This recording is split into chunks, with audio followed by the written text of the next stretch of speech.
Salut à tous, c'est Angus Salut à tous, ici Antoine.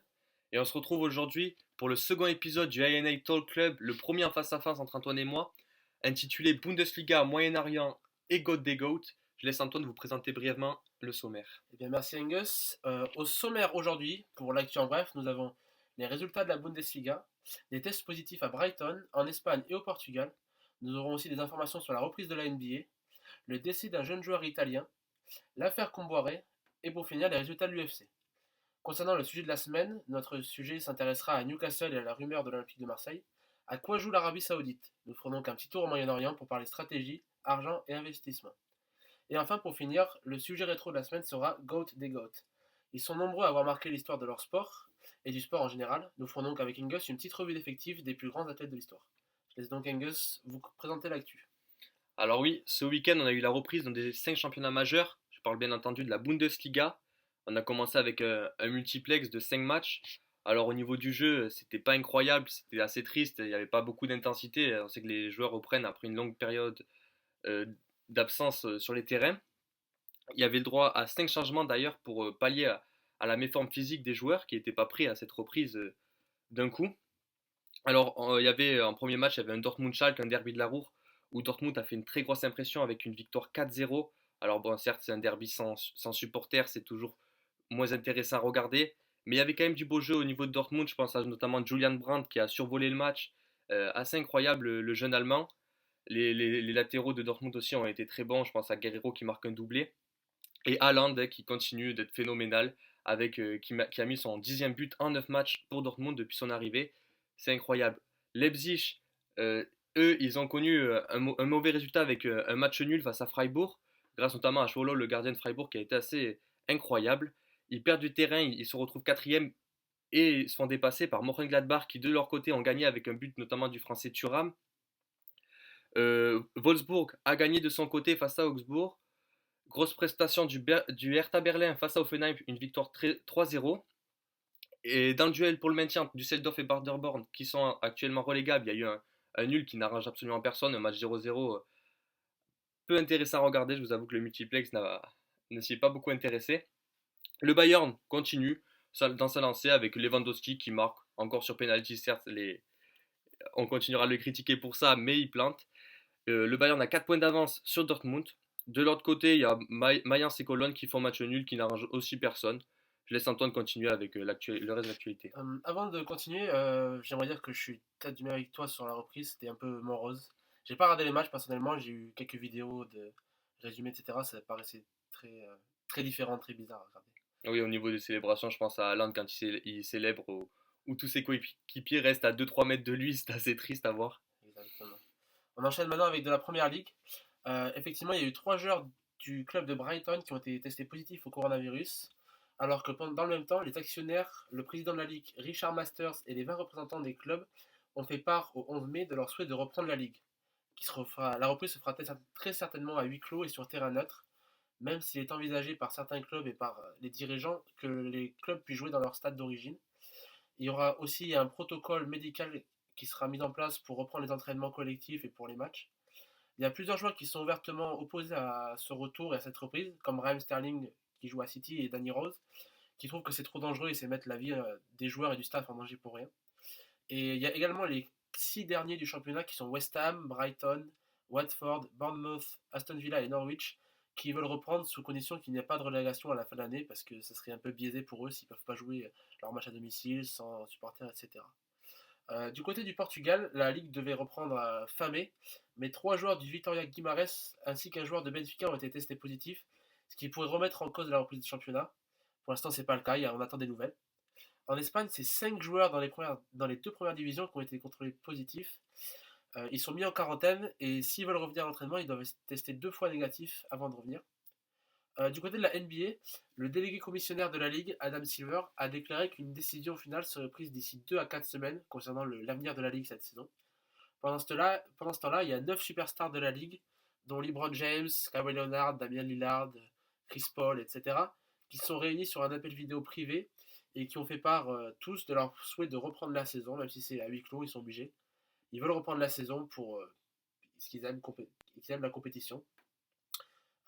Carnet noir aujourd'hui, malheureusement, on a appris le décès d'un jeune footballeur nommé Andrea Rinaldi, qui était âgé de seulement 19 ans. Il est décédé le 11 mai des suites d'un anévrisme qu'il a contracté lors d'un entraînement. Le joueur appartenait à l'Atalanta Bergame en Serie A et il était prêté à Legnano. Et on souhaite nos condoléances à sa famille ainsi qu'au club, etc. Ensuite, il y a eu une affaire avec Antoine Comboiré, l'entraîneur, qui pour l'instant n'a pas de club, si je ne me trompe pas à l'heure actuelle, qui appelle les clubs de Ligue 1 à militer pour ce que la Ligue 1 se fasse à 22 clubs l'année prochaine pour sauver les clubs d'Amiens et de Toulouse, car il trouve que leur descente est injuste et qu'elle peut avoir des grandes conséquences sur le joueur et les staffs, c'est-à-dire qu'il peut y avoir des licenciements, des joueurs qui ne trouvent pas de nouveaux contrats, etc. Et il trouve que c'est assez injuste. Et il appelle les clubs à la grève générale si cette demande n'aboutit pas. Il est soutenu par certains, comme Laurent Blanc et Alain Roche, par exemple.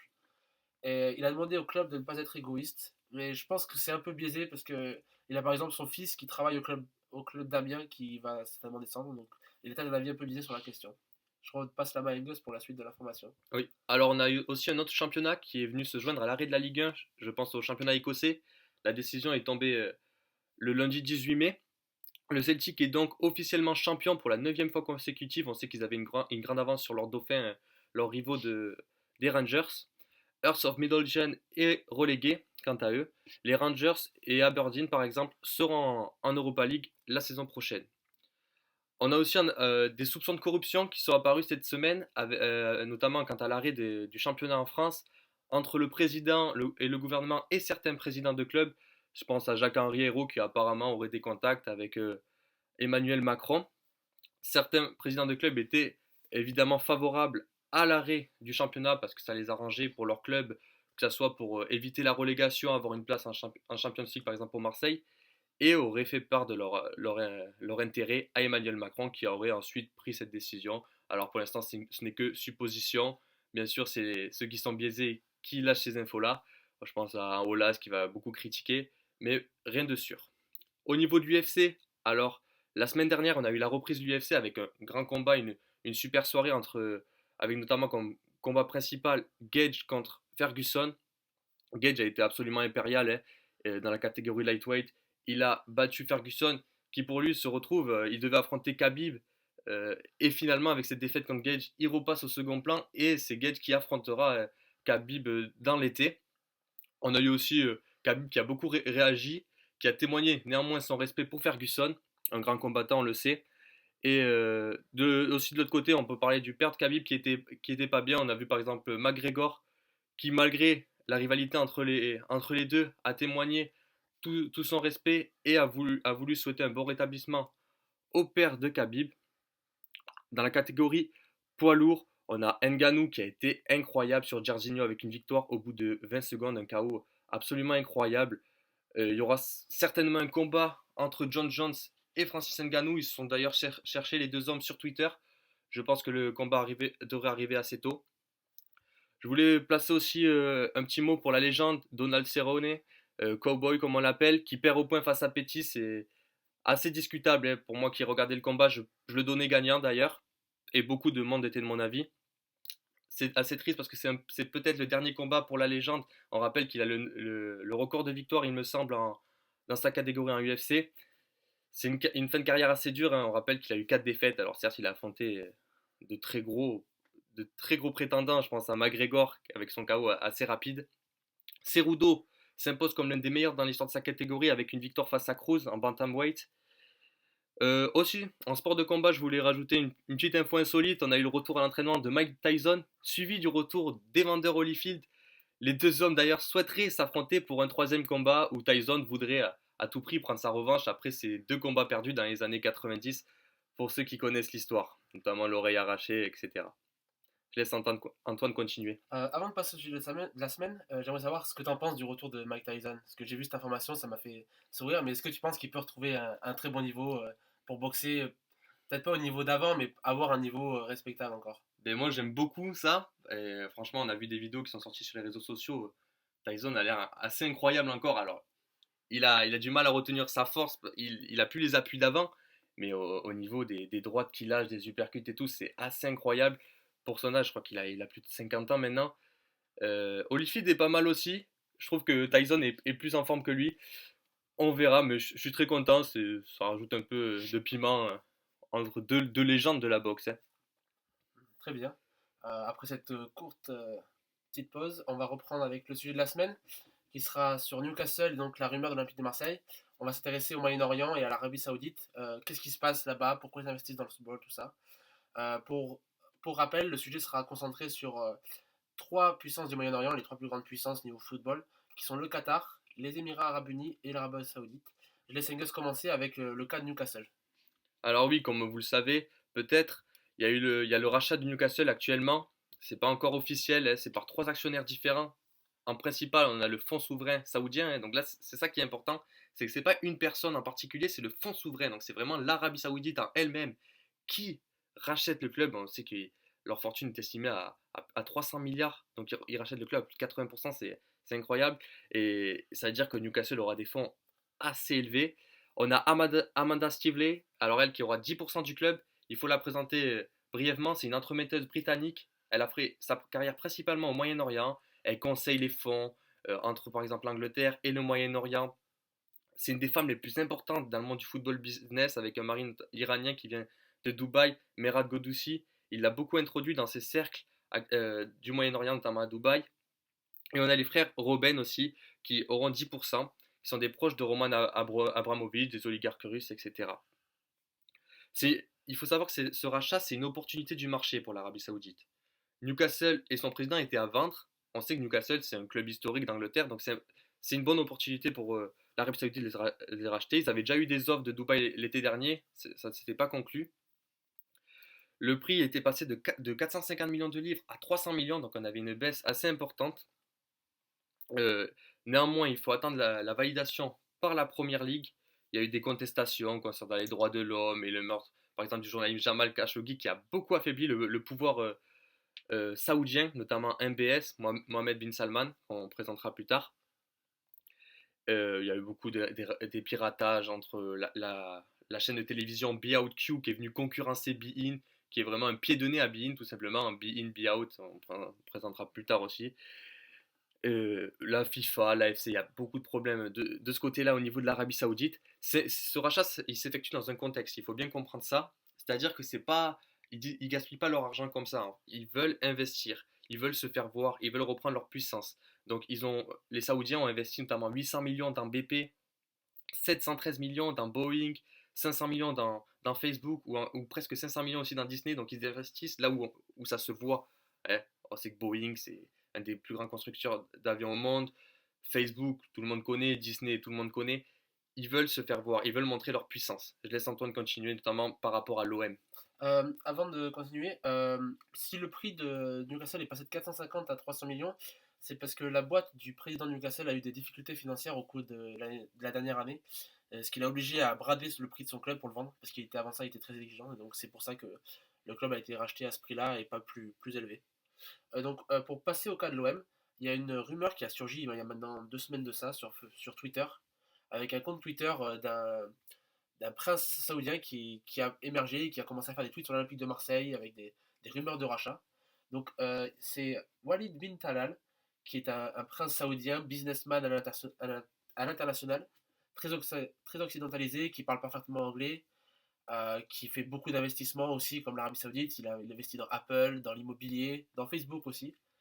Il est très apprécié en Europe, etc., parce qu'il a une conception du monde très occidentale, si on peut dire. C'est-à-dire qu'il se bat pour les droits des femmes, il est vegan, etc. Il parle très bien anglais, donc il est très adapté au monde occidental, donc il est très aimé. Mais ça plaît donc du coup aux décisionnaires. Et cette rumeur a été ensuite relayée par des journalistes très sérieux, dont Simone Rovera, qu'on connaît en France, et un autre journaliste italien nommé Marco Conterio. Il y a deux choses qu'il faut savoir par rapport à cette rumeur et pourquoi ça prend le chemin sur le fait que ça ne se fera pas. Bon, je ne dis pas que ça ne se fera pas, mais il y a des choses qui font que ça va être compliqué. La première chose, c'est l'affaire du Ritz-Carlton en 2017. Donc en Arabie Saoudite, le prince saoudien, le monarque saoudien Mohamed bin Salman, a invité 400 princes d'Arabie Saoudite dans l'hôtel. Il les a invités parce qu'il avait peur d'être trahi et qu'il cherche les traîtres en fait dans son Entourage. régime, dans son entourage. Et en preuve de confiance et de loyauté, les princes ont été obligés de signer des chèques pour avoir leur liberté. En gros, c'est un chèque, tu achètes ta loyauté et tu achètes ta liberté en même temps. Grâce à cette affaire, Mohamed bin Salman, il gagne plus de 100 milliards sur cet événement. Ce qu'il faut savoir, c'est que Walid bin Talal, il est resté plus de 2 mois et demi enfermé au Ritz-Carlton. C'était le dernier à rester. Il ne voulait pas se céder. Et finalement, il a trouvé un accord. L'accord, c'est qu'il a dû verser la moitié de sa fortune quand même à Walid bin Talal. Et qu'en plus de ça, il est très surveillé. Ça veut dire qu'il n'a pas quitté l'Arabie Saoudite depuis cette affaire. Il a fait qu'une seule sortie officielle, c'est pour aller voir son club de Riyad jouer au football, parce que c'est un très grand fan de football. Il est Donc, président d'ailleurs de ce club. président du club. Et c'est donc pour ça que ça paraît compliqué, parce qu'il ne peut pas sortir d'Arabie Saoudite, il est très surveillé. Et surtout qu'il y a déjà le fonds souverain qui risque de racheter Newcastle, donc il est très surveillé avec ce qu'il fait. Et la deuxième chose qu'il faut savoir, c'est que les pays du Moyen-Orient sont très intéressés par la Liga et la Première Ligue, donc le championnat espagnol et le championnat anglais. Euh, Tout ça parce que ce sont des gros. C'est un endroit où tu trouves des gros clubs comme Manchester United, comme le Barça, comme le Real, comme Manchester City, tout ce que tu veux. Et surtout, il y a les droits TV. Les droits TV en Liga et en Première Ligue, c'est là où ils sont le plus élevés. Donc, il y a beaucoup d'argent à se faire. Il y a aussi beaucoup d'expositions, c'est des championnats très regardés, etc. Donc, c'est là où il y a de l'argent à se faire. Le problème, c'est qu'en France, on n'a pas ça. En France, il n'y a pas cette exposition, il n'y a pas ces droits TV. Donc, même si on peut dire qu'il y a le Qatar qui a le PSG, mais ça, on en reviendra plus tard, c'est ce qu'on appelle un cheval de Troie, et surtout pour leur image, on reviendra après. Donc, c'est un risque pour eux d'investir en Ligue 1, surtout que l'Arabie Saoudite, vous le verrez plus tard, est pas trop proche du Qatar, et que le Qatar a le PSG. Si s'investir à l'OM, ça veut dire qu'il y a une opposition, parce que les deux clubs sont ennemis, on va dire, c'est des Une opposés, opposition directe. une opposition de style. Et ça serait donc le risque d'avoir un énième échec face au Qatar en rachetant l'OM et en ayant des défaites face au PSG, etc. Donc c'est la peur, on va dire, d'une honte sur le point de vue du Moyen-Orient. Mm. Je pense qu'après ces brefs passages sur l'OM Newcastle, on peut élargir le débat, parler Ouais. du reste. Pourquoi l'Arabie Saoudite aujourd'hui investit, et pourquoi ça va mal avec le Qatar, etc. Ouais. Alors, tant que j'y pense, j'aimerais d'abord mentionner Romain Molina. Nos infos, on ne les trouve pas de n'importe où. C'est notamment un journaliste très fiable, un journaliste français, Romain Molina. Je vous conseille d'ailleurs sa chaîne YouTube du même nom. C'est un journaliste qui a beaucoup d'infos, notamment du côté du Moyen-Orient. Il a habité plusieurs années, il me semble, dans cette région. Donc, il connaît très bien, il sait ce qu'il dit. Voilà, c'était juste pour représenter nos sources. Alors oui, il faut présenter maintenant le contexte dans la région. Il faut savoir que le Qatar est très bien imposé dans la région. Même si c'est un petit pays comparé à son grand voisin, l'Arabie Saoudite, il a bien réussi sa stratégie. Le Qatar donc, possède des clubs de foot, on sait très bien le PSG, qui, bon, certains diront ils n'ont pas gagné la Ligue des Champions, mais c'est quand même une réussite, ils sont imposés, aujourd'hui ils vendent beaucoup, ils ont bien développé l'image, je pense à des C'est une partenariats marque, avec, c'est une marque avec plus qu'autre Jordan, chose. etc. Le PSG, c'est Paris, c'est la classe à la française, ça représente beaucoup de choses. Des chaînes de télévision, ça c'est leur grande réussite. Al Jazeera, c'est la chaîne numéro 1 dans le monde arabe. N'importe quelle personne du monde arabe connaît Al Jazeera, c'est la chaîne principale de toute façon. Et Beansport, maintenant une des chaînes principales dans le sport dans le monde entier. Euh, En France, on l'a peut-être moins développé en France d'ailleurs que dans certains pays. Certains pays, elle a beaucoup plus de droits cette chaîne. Et aussi l'organisation de la Coupe du Monde 2022 au Qatar, qui fait l'objet de nombreuses critiques. Mais néanmoins, ils l'ont obtenu. Le pays fait ça pour obtenir un gain d'influence, il faut comprendre ça. C'est une forte exposition. Ils veulent se montrer. Il y a aussi la peur de se faire envahir comme le Koweït par leurs voisins. On y reviendra, mais il y a beaucoup d'histoires. C'est des frontières, des voisins qui s'entendent pas très bien.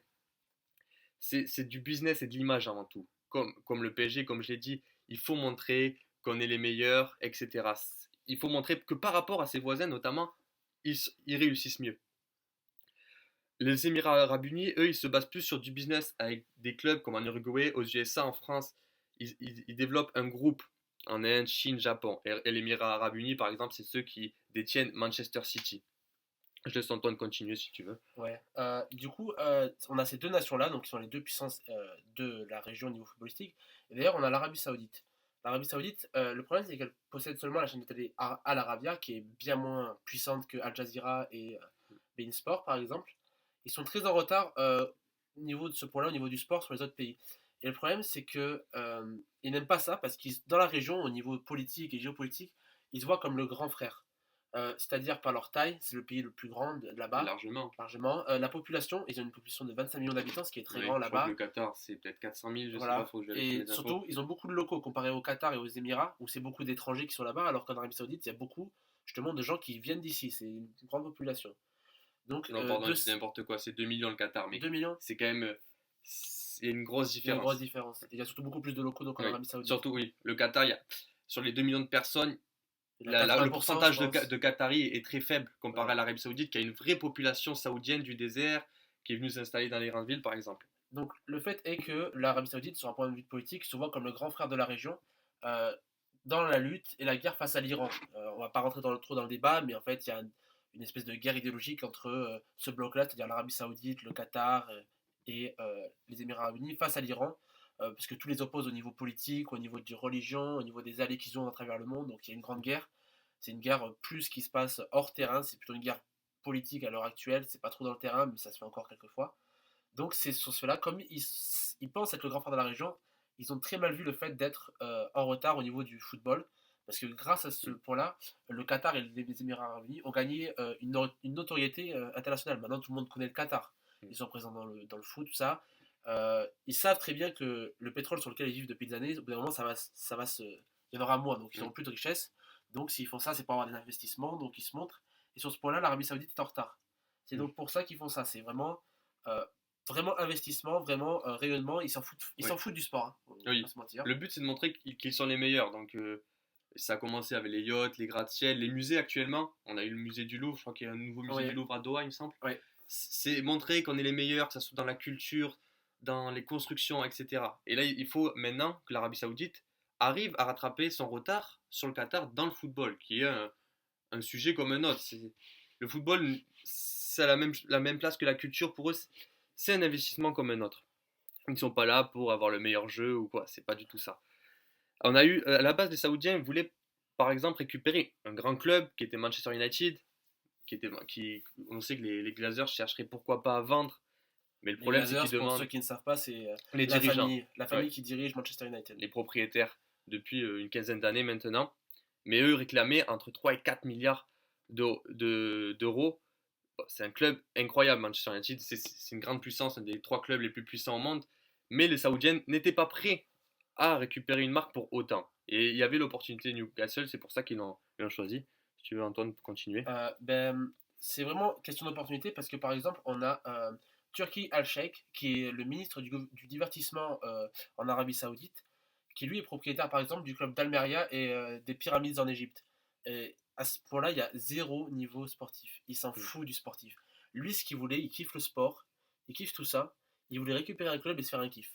Clairement, comme le dit Romain Molina dans la vidéo, on a vu des vidéos de Romain Molina et des vidéos d'Arte, on mettra tous les liens en description pour que vous puissiez regarder plus en détail si ça vous intéresse. Il fait vraiment ça parce qu'il a envie de se faire kiffer. Almeria, ils sont en deuxième division espagnole. Lui, son kiff, c'est de vouloir les faire remonter. Il veut faire ça. Donc c'est comme ça. Et c'est pareil, par exemple, avec Newcastle, c'est vraiment une opportunité de marché. C'est pas on veut Newcastle pour le plan sportif, c'est vraiment il y a l'exposition, on se montre au monde, etc. C'est vraiment ce point de vue-là. C'est vraiment une guerre de celui qui a la plus grosse, en gros, on va dire, au Moyen-Orient. Il faut comprendre que ces nouveaux princes saoudiens, que je pense à Mohamed bin Salman, le principal, ou Turki Al-Sheikh, le ministre du divertissement, comme l'a dit Antoine, c'est pas comme leur père, ils n'ont pas connu la difficulté du désert, c'est des enfants, on va dire, gâtés, comme on dit. Mohamed bin Salman est un fan de jeux vidéo, il voit le monde comme quelque chose de simple, où on peut investir et avoir ce qu'on veut. Il faut bien comprendre aussi que c'est pas des personnes qui réfléchissent énormément. Alors, ils ont une stratégie, certes, mais c'est pas des grands intellectuels. Il faut bien comprendre ça. Ils n'ont pas connu la dureté de la vie dans le désert comme leur père, comme je l'ai dit. Ce que j'aimerais rajouter avant qu'on close ce débat, ça serait que, donc du coup, il y a trois princes. Il y a Mohamed bin Salman, qu'on se dit pour l'Arabie Saoudite. Mohamed, je me rappelle plus de son nom, bin Zayed, je crois, Oui, pour MBZ. MBZ, MB. pour le Donc il y a MBS, moi bin Salman, M- Mohamed bin bin Zayed, Zayed, pour MBZ. les Émirats Unis, et Tamim Ben Hamad pour le Qatar. Ce qu'il faut savoir, c'est qu'à l'heure actuelle, il y a une espèce de fracture qui est en train de se faire entre d'un côté l'Arabie Saoudite et les Émirats Oui, Arabes Unis, qui et de l'autre côté sont le alliés. Qatar. Le Qatar qui, on va dire, ce qui reproche au Qatar, c'est d'être trop proche de l'Iran. Parce qu'il Voilà. partage par exemple une plateforme pétrolière, etc. Donc l'Arabie Saoudite vraiment est en guerre idéologique un peu pour rattraper le Oui. Qatar au niveau du sport. Et C'est ils pas la le- font sur tous les plans, cette Sur guerre tous les d'ailleurs. Ils l'ont plans, fait par exemple après les printemps arabes dans les pays comme la Libye, etc., où il y avait des affrontements. Les puissances payaient des des milices. groupes paramilitaires, des milices, pour se battre là-bas. C'était une guerre indirecte, on va dire. Voilà. Et il y a aussi, je me rappelle, je crois que c'est en 2017, il y a eu le blocus du Qatar. C'est-à-dire que les Émirats Arabes Unis les Émirats Arabes Unis, ce qu'il faut savoir, c'est que Mohamed bin Zayed, c'est un dirigeant qui est très militaire. Ouais. Chaque année, il organise une espèce de grand festival, on va Ouais, dire, grande exposition, où il montre sa exposition puissance, la puissance de son militaire. armée, ses nouvelles technologies militaires. Il invite tous les dirigeants, tout ça. Donc lui, il a, Un genre de il a salon militaire. Comme on peut voilà, avoir le salon de Genève en voiture, mais lui, c'est un salon militaire qu'il exactement. organise. Donc il a aidé Mohamed bin Salman et l'Arabie Saoudite à faire le blocus du Qatar. Donc à l'heure actuelle, ce qu'il faut savoir, donc cette guerre, c'est que c'est donc avant tout une histoire de celui qui a la plus grosse, Mm.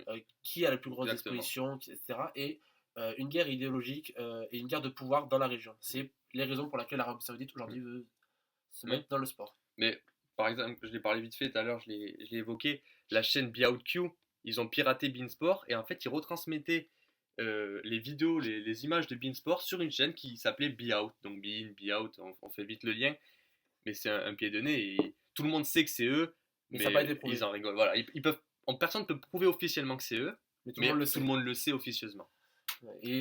Donc ils prenaient toutes les images, ils les diffusaient, je crois, 5 secondes après. Oui, Ils voilà. n'ont jamais rien payé. Le Qatar leur réclame, je crois, des milliards d'euros pour Ouais. ça. Ah, c'est une grosse guerre. Je pense qu'on peut en finir là-dessus. Oui, oui, mais voilà, c'est la nouvelle guerre du Golfe. Et donc, du coup, on vous mettra en lien les vidéos qu'on a regardées qui sont très intéressantes pour que vous en sachiez un Voilà. peu plus parce que tout ça est lié. Voilà. Ce qu'il faut bien Football, tout comprendre, ça. c'est que le rachat de Newcastle, c'est parce que l'Arabie Saoudite veut rattraper le Qatar, veut se montrer, veut avoir une meilleure exposition. Voilà, Pour c'est le l'après-pétrole résumé. aussi. Pour Oui. l'après-pétrole. Oui, voilà, c'est ça.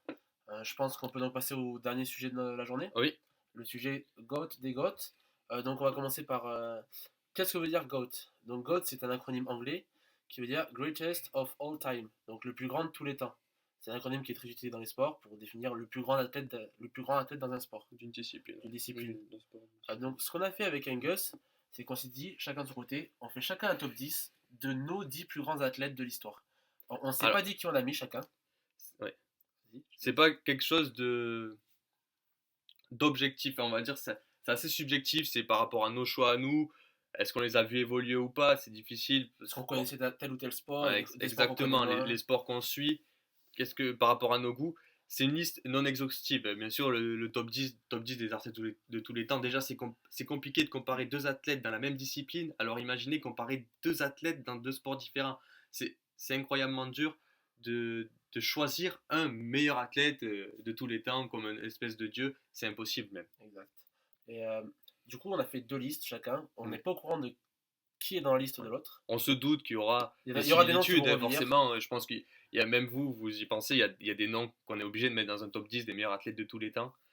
Et d'ailleurs, ça nous intéresserait de savoir à vous vos top 10, Mhm. que ce soit en commentaire sur YouTube ou nous envoyer sur Instagram, sur Twitter, n'importe où, Oui, qu'on débatte ensemble. n'hésitez pas à nous faire part, on pourra en reparler en live, pourquoi pas, sur Euh, ce sujet. C'est un sujet, il y a tellement de choses à dire. Puis même moi, j'ai changé mon top 10 10 minutes avant l'émission, on peut le changer tout le temps. On pourrait faire un top 15, un top 20 Voilà. même. Donc je vais laisser Angus, je pense, commencer avec son top 10. Et Ouais. après, on verra les différences qu'on a surtout. Ouais. Bon, je vais dire quelques noms, deux, trois noms, où je pense que tu les as aussi. Bon, le premier, c'est Mohamed Ali, Ouais, la bien légende sûr, de la boxe. bien sûr. Je pense que Et tout celui-là, le je pense monde, qu'il est présent dans tous les top ouais, 10. on est vraiment. obligé de le mettre. Mohamed Ali, il a absolument marqué la boxe, tout le monde le connaît, mais au-delà du sport, bon, Même ceux qui connaissent pas la boxe savent c'est qui est Mohamed Ali. ouais, c'est ça. On associe boxe à Mohamed Ali, ça. c'est incroyable. Je pense qu'il n'y a même pas de débat sur Mohamed Ali et ses affrontements avec Non, Foreman. enfin, c'est C'est incroyable, incroyable. il n'y a rien à dire. Le second, mais pareil, pour moi, on l'associe à son sport. Quand on pense à basket, on pense à Michael Jordan. Je pense que tu Exactement. l'as aussi, Antoine, Je donc un l'ai. fan de basket. On est obligé, alors certains diraient que c'est LeBron, le nouveau GOAT, mais Il a pas fini sa on carrière. n'est pas encore là. C'est pas le même impact. Jordan, il avait une image, il a avait une développé image. le basket, la NBA. La Il NBA, a si elle inter- est aussi connue aujourd'hui, voilà. c'est grâce à lui, dans les années C'est 90. c'est lui qui l'a internationalisé, on va dire. Ah oui. Tout le monde connaît. Il a Ah la oui. marque Jordan que tout le monde connaît à l'heure actuelle. C'est lui qui C'est l'a développé. incroyable. Tout le monde en Europe, on connaît la NBA, pardon, principalement grâce à lui. C'est Mm. vraiment lui qui a Ah apporté oui, oui. ça, ses exploits. Vraiment. En ce moment, il y a son documentaire qui est sorti sur Netflix, Oui. The Last Dance, qui On vient vous de le se finir conseille, d'ailleurs. on vous le conseille. C'est incroyable le documentaire. Si vous voulez comprendre l'image que c'est de Jordan dans les années 90, c'est incroyable. Hein. Je pense que si tu demandes à un Américain, tu parles de sport, la première chose qui lui vient à l'esprit, sport, c'est Michael Jordan. C'est Jordan. C'est- C'était une superstar, mais on se rend pas compte. Ça allait au-delà du basketball. Ouais, au-delà de ça, tout le monde connaît Michael Jordan. C'est phénoménal. Bon, voilà. 6 fois champion NBA, 6 fois champion. Voilà, il perd pas en finale. Voilà. Bon, il a perdu avant, bien sûr, mais il perd pas en Oui, finale. ouais. Mais quand dans les grands moments, il est là, il a eu des difficultés au début de sa carrière avec une équipe qui était assez faible. Oui, Mais ben, il est arrivé, ben, quand tu es drafté, souvent les meilleurs joueurs sont draftés dans des équipes qui sont les moins bonnes. C'est ça le but. oui. Donc il y a des c'est- années, les premières années d'une carrière sont souvent compliquées. On peut pas gagner directement. Puis il a fait, surtout, Ouais, il a fait une première retraite pour aller faire du baseball, Ouais, puis il est oui, revenu. c'est ça. Surtout, il fait 6 finales, il gagne les 6 finales, et sur les 6 finales, il est nommé MVP, quoi. Ouais, c'est incroyable. Même la dernière, il a quel âge? Je me rappelle plus, mais Il est très vieux, ça. Ah oui. C'est- il doit avoir 33 ans peut-être. Je sais pas, je peux pas dire de bêtises non Je me plus. rappelle plus de son âge, vraiment, j'ai pas Mais, donné le chiffre au hasard, mais Bon, il avait plus de 30 ans, ça c'est C'est sûr. Mais c'était encore le meilleur du monde. Certains doutaient au début de la saison, vous pouvez le voir dans le documentaire Villas Dance, doutaient de son niveau, et il arrive et il gagne. Il gagne encore le championnat. C'est incroyable. Alors, ensuite, la troisième, on va enfin parler d'une athlète féminine. Je pense à Serena Williams. Je pense que tu l'as aussi quand je l'ai aussi. on pense à meilleure artiste féminine athlète féminine de l'histoire. On passe à Serena Williams. C'est incroyable, Serena. C'est 73 phénoménal. titres, 23 titres en double, 23 grands chelems, c'est le record, je crois que c'est le incroyable. record hommes et femmes confondus. Ouais, Il y a quoi 4 fois l'or au JO. c'est fou. Elle a le record, c'est la seule athlète à avoir remporté 3 grands chelems 6 fois. Seule. Elle est seule au monde. Vraiment, déjà chez les femmes, elle est seule au monde, il n'y a aucun débat. Ah oui. Et je pense que c'est même la plus grande. Au niveau du tennis, que ce soit hommes et femmes confondus, je pense que c'est peut-être même elle la plus grande. Ah oui. Il y a- C'est fou. C'est fou. C'est-à-dire que souvent, les féministes, c'est dur à dire, mais ça passe au second plan. Et avec Serena, Quand on dit que ça passe au second plan, c'est pas du sexisme, c'est que Non. le sport féminin a mis beaucoup plus de temps à se oui, développer. Ça arrivait plus tard, dû au fait de la condition de la femme dans la société. Oui, c'est ça. Donc les athlètes sont moins importantes, mais Le sport, c'est vraiment qu'un la plus reflet grande. de la société. Il faut comprendre ça. Mais Serena, C'est incroyable ce c'est qu'elle a fou. fait. Bon, avec sa sœur, on pourrait parler de Vénus aussi. C'est C'est un une peu famille moins beau, absolument. mais- Oui, mais c'est une famille bénie quand même. Je pense. Alors, d'ailleurs, petite anecdote pour dire qu'elles ont fait passer un moment le sport féminin devant le sport masculin. Je crois que ça doit être en 99, il me semble, une finale de Grand Chelem, où ils ont décalé la finale homme au samedi pour faire jouer la finale dame entre Serena et Vénus, les deux sœurs. Les deux sœurs. Le Elles étaient dimanche, encore très jeunes à Et l'époque, donc, ça devenait l'événement principal, être devant l'événement masculin. C'est une des rares fois dans l'histoire où je pense que le sport féminin est passé devant le sport masculin Non, pour vous montrer C'est incroyable son impact. l'image de Serena. C'est incroyable. Ensuite, qui t'a dans ta liste? Alors ensuite, là, on va peut-être commencer à avoir des divergences. Moi, je vais parler d'un Français déjà. Bon, c'est pas dans l'ordre, mais je vais parler de Teddy Riner. Ouais, Je pense que tu l'as aussi. je crois qu'on a mis tous les deux un français dans la liste. On a essayé de mettre un Français. Teddy Riner. Pour moi, c'est le plus grand athlète français de l'histoire. Ouais, certainement. Je vous donne quelques stats, c'est sur 3 Olympiades, c'est 2 fois l'or et 1 fois le bronze. Et 10 fois championnat du monde dans sa catégorie, c'est-à-dire les poids ultra lourds, je crois même, c'est plus de 100 kilos. Ouais. Invécu pendant des années. Il a été invaincu de 2012 à 2019. Voilà, c'est Un incroyable. règne incroyable. C'est incroyable, c'est fou. 5 fois champion d'Europe, 6 grands chelems. Il y a aussi des grands chelems au judo. Il a le 96% de victoires en carrière. 96%. C'est phénoménal. Et surtout, il a été champion du monde très jeune. Très jeune. Très jeune. Il a Il commencé. avait même pas 20 ans, il me semble. Oui. Il a été aussi, pour dire, il a été porte-drapeau de la délégation française aux Jeux Olympiques à Rio. Enfin, pour moi, honnêtement, ce que je viens de lui donner, c'est le plus grand athlète français de l'histoire. Même Aucun judoka ne souhaite l'affronter. De toute façon, Riner, si tu veux être champion du monde, il faut esquiver Riner, qu'il ait une blessure, il qu'il ait une préparation tronquée, qu'il ait un peu trop mangé à midi. Il faut espérer que ça soit lui qui se saborde tout seul, parce que s'il est bien préparé, il est imbattable, tout simplement. On peut le dire.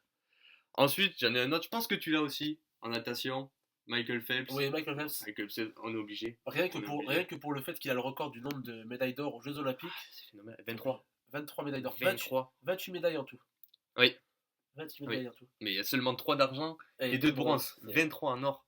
Bon, après, on va dire qu'il y a beaucoup plus de disciplines en natation, mais il faut aussi parce mais il faut être bon sur toutes ces disciplines. Il est complet dans toutes les disciplines. C'est pas parce que tu es le meilleur en crawl que tu vas être le meilleur en dos ou en papillon. Il faut rajouter à ça qu'il est 26 fois champion du monde dans le grand bassin. Et le nageur le plus titré en championnat du monde de natation. Il a le record du monde du 400 mètres 4 nages, le record du monde du 4 x 100 mètres, C'est le seul athlète à avoir conservé son titre sur 4 Olympiades. C'est C'est incroyable. 4 Olympiades, c'est 16 ans. C'est-à-dire que pendant 16 ans, il a été le meilleur.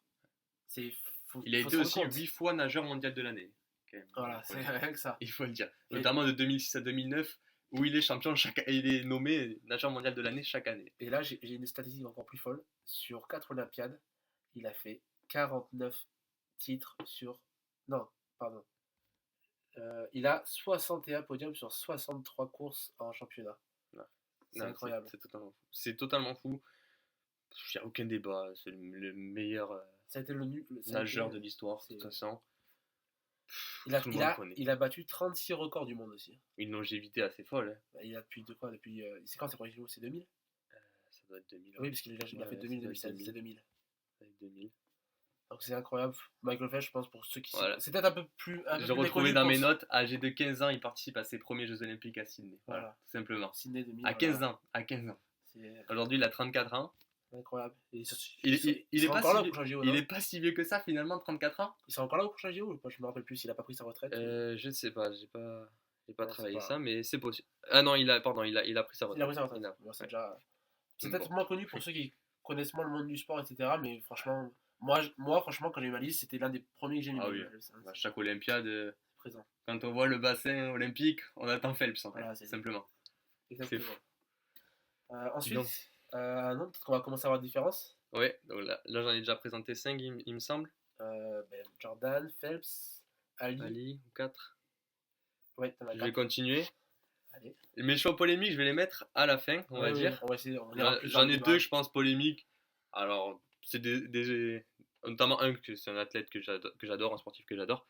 Là, je vais parler de Simone Biles, une Un gymnaste gymnaste. absolument incroyable. Je sais pas si vous connaissez, elle a que 23 ans aujourd'hui et je l'annonce déjà comme la meilleure de tous les temps dans sa discipline. Mais elle a déjà 19 médailles d'or au championnat du monde, 4 médailles d'or au JO. Elle a fait Et qu'une seule Olympiade. Une Olympiade. Qu'une seule Olympiade, 4 médailles d'or et une de bronze dans cette Olympiade.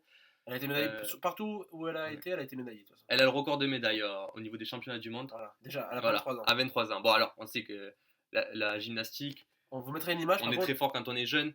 La carrière s'arrête assez tôt, mais c'est quand même incroyable à 23 ans. On vous mettra une image de Simone Biles parce que elle a un gabarit assez particulier. Je crois qu'elle fait 1m42, quelque chose comme Oui, ça. elle est toute petite, ouais. On vous mettra sur YouTube les images. C'est vraiment.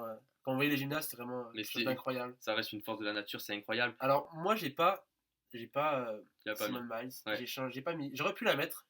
Elle était dans ma liste. Mais je l'ai préféré Lindsey Vonn. Ouais, j'avais pensé aussi. Pour ceux qui connaissent pas, Lindsey Vonn, c'est une skieuse. Donc du ski alpin, c'est-à-dire de la descente, du super G, du slalom. Je l'ai mis tout simplement parce que c'est. Elle était dans ma playlist aussi, je tiens à le dire. Ouais. Je sais pourquoi tu l'as pas mis. Je vais Ouais. d'abord expliquer ce que j'ai mis. C'est déjà. Lindsey Vonn, c'est déjà. Une médaille d'or au JO, 2 médailles de bronze. C'est peut-être pas le C'est exactement pour ça Voilà. que je l'ai pas mis. C'est C'était pour les c'est JO, peut-être alors. le bémol, Ouais. peut-être. Mais ensuite, après- sur sa carrière, c'est quand même 20 globes de cristal. Les globes de cristal, c'est en gros les récompenses à la fin de la saison pour les skieurs. 82 victoires en Coupe du Monde et 137 podiums. Elle a le record de victoires en Coupe du Monde. Ouais. Elle a aussi le record du nombre de globes en descente avec 8 et 6 globes d'affilée. C'est absolument C'est incroyable. incroyable. Pour moi, je l'ai mis. J'aurais pu mettre elle ou Biles, mais j'ai préféré. J'ai hésité aussi, je vous l'avoue. Je l'ai pas mis, voilà, juste pour les Jeux Olympiques. J'estime que les Jeux Olympiques, c'est la plus grosse compétition. Donc, enfin, pas dans tous les sports, mais par exemple en foot, c'est pas la plus grosse compétition. Mais là, en ski, ça reste le meilleur titre. Alors, c'est compliqué en ski parce que ça se C'est joue une sur très épreuve, peu. c'est vraiment une C'est une épreuve. épreuve. Tu peux avoir des mauvaises conditions météorologiques quand tu Mm. passes. Tu fais à peine un petit accro, c'est fini. Donc c'est Oui. vraiment compliqué sur une Oui, course. c'est ça. C'est pour ça qu'il y a de nombreux athlètes en ski qui sont dans les meilleurs et qui des fois ont des palmarès olympiques pas très fournis. Quoi. C'est Mais vraiment- ça enlèverait. Elle était de toute façon dans la pré-liste d'une vingtaine voilà. d'athlètes, je l'avais mis. Il y a des fois J'ai des hésité. inconnus qui gagnent. Il y a des fois Oui. des inconnus. Des mecs qui toute l'année sont 20e par là et le jour de la Un course jour des de JO, chance. ils gagnent. Après, Un tu jour les de revois chance. plus. Quoi. Ouais.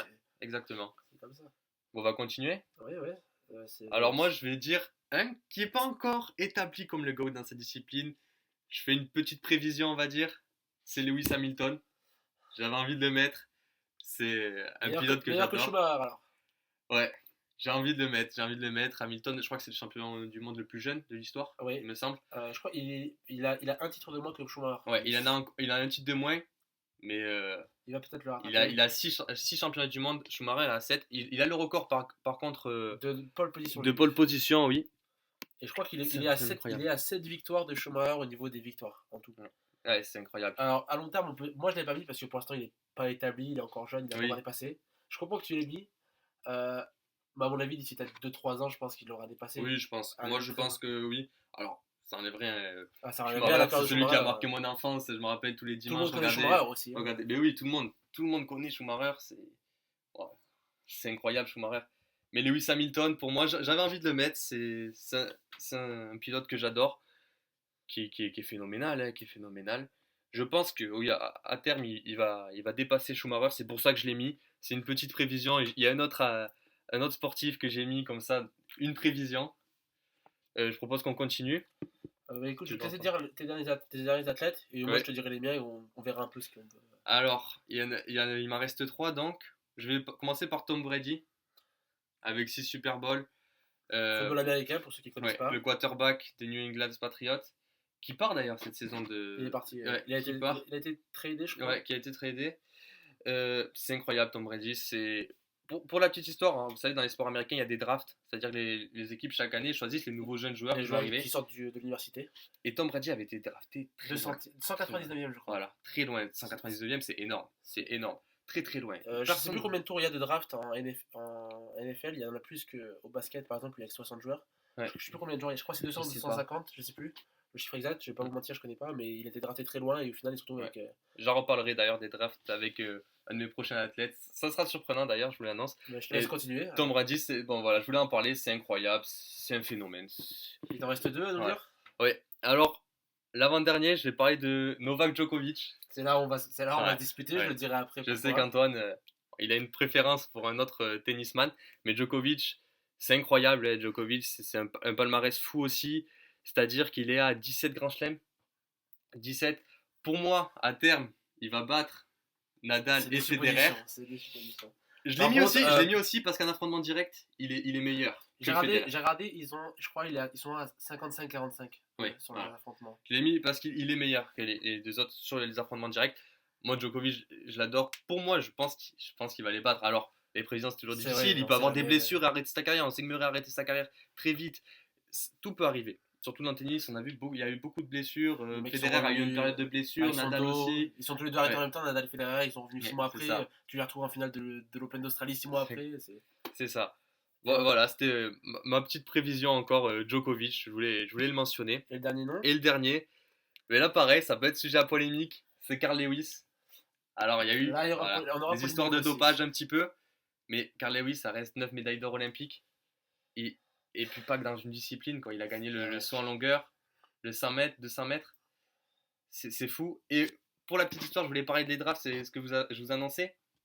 Carl Lewis, c'est un phénomène, c'est-à-dire qu'il avait été drafté l'année 1984, d'ailleurs, l'année où Michael Jordan est drafté par les Chicago Bulls. Les Chicago Bulls ont drafté un autre athlète en 208e position, et c'était Carl Lewis. Donc pour vous montrer que c'est quelqu'un qui est absolument incroyable, C'est un talent surtout incroyable. dans tous les sports, il pouvait être fort. Et c'est pas tout, c'est pas tout. Quelques semaines plus tôt, Carl Lewis avait été drafté au deuxième round. Alors certes c'est tard, mais drafté quand même par les Dallas Cowboys. Alors les Dallas Cowboys, c'est une franchise de NFL, donc du championnat américain de football américain. C'est totalement fou, c'est-à-dire que le mec Il pouvait jouer partout, quoi. pouvait jouer partout. Il aurait pu, bon, certes, il avait été drafté tard, mais il avait quand même un niveau professionnel en NBA, enfin pas en NBA, mais en basket et en football américain. C'est absolument fou. Voilà, alors oui, il y a eu des petites histoires de dopage, des soupçons. Il a été contrôlé positif en 1988, mais quand même 9 médailles d'or olympiques, une d'argent, championnat du monde, c'est 8 médailles d'or. Voilà, je laisse Antoine continuer. Alors, je vais donner mes 3 derniers mois. Du coup, on a 2 oppositions avec Angus. Donc, j'ai commencé par Roger Federer, que j'ai mis à la place de Djokovic, personnellement. Parce que pour moi, peu importe la fin de carrière des deux, celui qui ressortira toujours, c'est Federer. Parce que l'impact qu'il a eu sur le tennis, la génération, il a commencé, il y avait encore Agassi, etc. Ouais, mais justement, moi, ce que je voulais dire, c'est quand il a commencé, qu'il y avait Agassi, il gagnait pas. Ouais, mais il a commencé à gagner très jeune aussi, tu vois. Il est peut-être il était peut-être moins Oui, mais précoce qu'un Nadal, etc. il a attendu que Agassi. Pour moi, c'est l'impact. Quand tu parles de Baisse de gens de niveau. tennis, ils disent Federer, tu vois. Oui, Il a forcément. aussi des nombreux records. Regarde, 310 semaines en étant Oui, premier non, mondial. C'est le C'est record. totalement fou. Oui, Il est oui. 237 d'affilée, tu vois. Je suis d'accord avec toi. Ça se discute. On verra à la fin de carrière, mais pour moi, pour l'instant, c'est On Von verra. Miller. C'est un truc que je touchais pas. Moi, je l'avais mis vraiment parce que c'est vraiment mon athlète préféré. Donc, je l'avais mis. Donc, voilà. Ensuite, j'ai mis, du coup, moi, en opposition à toi, j'avais hésité entre Jesse Owens et Usain Bolt pour remplacer Carl Lewis. Parce que j'allais mettre Carl Lewis à la base, mais quand j'ai vu l'histoire de dopage, j'ai dit non, je ne voulais pas de ça. Et tout à l'heure, j'ai fini par mettre Usain Bolt à la place de Jesse Ouais. Owens. J'avais pensé à Jesse Owens aussi, parce que c'est incroyable, face au Troisième Reich. C'était un Jesse Owens, un pour la pionnier, petite histoire. c'était le premier athlète noir de renommée mondiale. C'est le pionnier de l'athlétisme, Et celui qui surtout, a ouvert la voie à tous les athlètes noirs, etc. En fait, je l'ai pas mis parce que c'est aussi, il a un impact au-delà du sport. Je pense qu'il a plus un impact au-delà du sport que Oui. dans le sport en lui-même. Mais pour la petite histoire, pour ceux qui connaissent pas, c'est-à-dire l'Allemagne nazie d'Hitler en 1936, Ouais, c'est les Jeux de Jeux de Berlin. Berlin. Bon, beaucoup l'avaient boycotté, et Hitler voulait montrer la supériorité de la race aryenne, la supériorité, supposée supériorité selon son avis à lui. Et il y a un athlète noir, Jesse Owens, qui arrive rafle tout. et qui rafle tout. Qui est absolument incroyable. Il gagne sur 100 mètres, 200 mètres, 4 fois 100 mètres et sur la longueur. Voilà. Ouais, qui est incroyable. Voilà, il a un record qui a duré plus d'un quart de siècle. C'est au-delà du sport. C'est incroyable. J'ai quand même gardé Usain Bolt parce que Usain Bolt, c'est le plus grand nombre de médailles d'or pour un sprinter au JO avec 8 médailles d'or. 11 fois l'or en championnat du monde. Il a le record du monde sur 100 mètres, sur 200 mètres et sur 4 fois 100 mètres. Des records qui risquent de pas tomber avant un bout de temps, voire même peut-être de jamais tomber. D'ailleurs, pour la petite histoire, en 2012, Carl Lewis avait dit que Bolt était dopé. Oui, je me rappelle cette histoire. C'est vachement culotté de sa part quand même.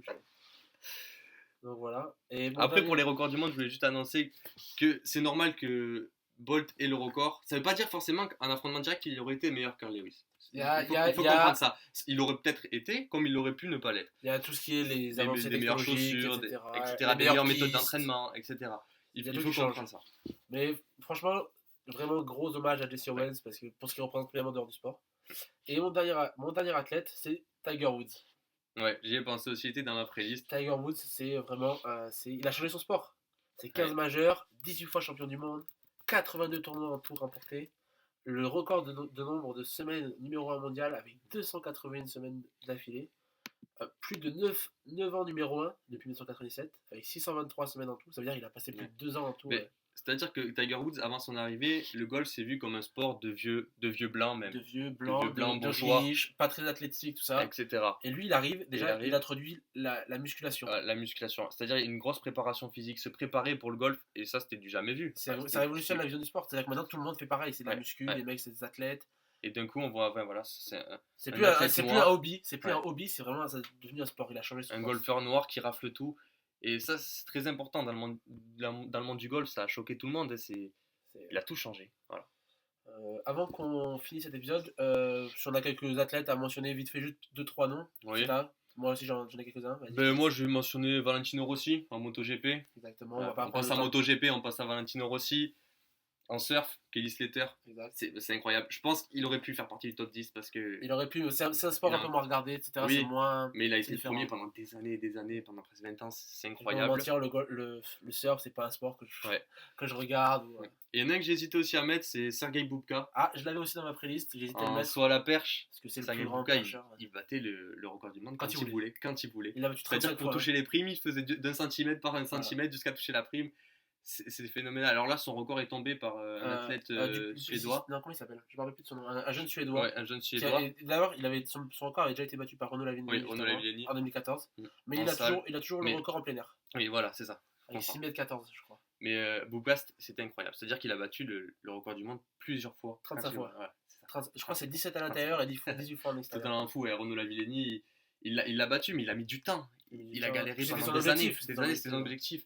Alors que Bubka, c'était pour un petit, comment on appelle ça, un athlétisme, un petit événement. Il arrivait, il battait le record. C'est-à-dire qu'il battait pas le record juste au JO ou au championnat du monde, il battait à des petits événements comme ça.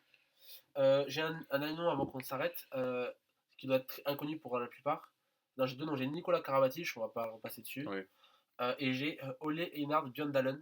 Ceux qui ne connaissent pas, c'est du biathlon, donc du ski de fond et avec du tir à la carabine. Il a le record du nombre de médailles aux Jeux Olympiques d'hiver. Le record du nombre de victoires en biathlon, etc. C'est 256 podiums en 580 courses. Longévité, il a couru plus de 20 ans, etc. C'est la légende du sport devant Martin Fourcade. Je voudrais juste dire pour ceux qui s'attendaient à ce qu'on parle de Messi, Ronaldo, Pelé, Maradona, on n'a pas dit, parce qu'en foot, Il y a le beaucoup trop de débat, le débats, on n'a pas débat envie d'animer un est trop débat. ouvert, est trop ouvert. Alors, il y aura les pro Ronaldo, les pro Messi, par exemple, actuellement, même les anciens pro Pelé, qui sait, Pro mais Maradona, voilà. truc. C'est compliqué, on n'en a pas parlé parce que limite en foot, faudrait faire un Je sujet pense complet que sur le foot, on c'est fera tout certainement un simplement. sujet sur le foot. Voilà. Voilà. Non plus en rugby, c'est trop vaste. Sports Les postes, collectifs, les sports collectifs ouais. en général, Mais surtout moi en j'en rugby, ai un. les postes sont très différents. Voilà, Nous, on voit les l'impact est ouvreurs, différent. voilà. Tout le monde pense à Carter, Wilkinson ou John Alomou parce qu'il marquait les essais. Mais c'est compliqué, c'est pas aussi simple que ça. Voilà. Écoute, je pense qu'on peut conclure cet épisode là-dessus. Ouais. Encore une fois, on aimerait vous remercier pour votre soutien. On a fait des changements au niveau du son, vu qu'on est toujours dans la même pièce. On aimerait savoir quel est votre ressenti par rapport au son, si vous trouvez ça bien, moins bien, etc. On vous remercie du soutien et on espère que cet épisode vous plaira. Et d'ici là, à la semaine prochaine À et la semaine prenez soin de prochaine. vous.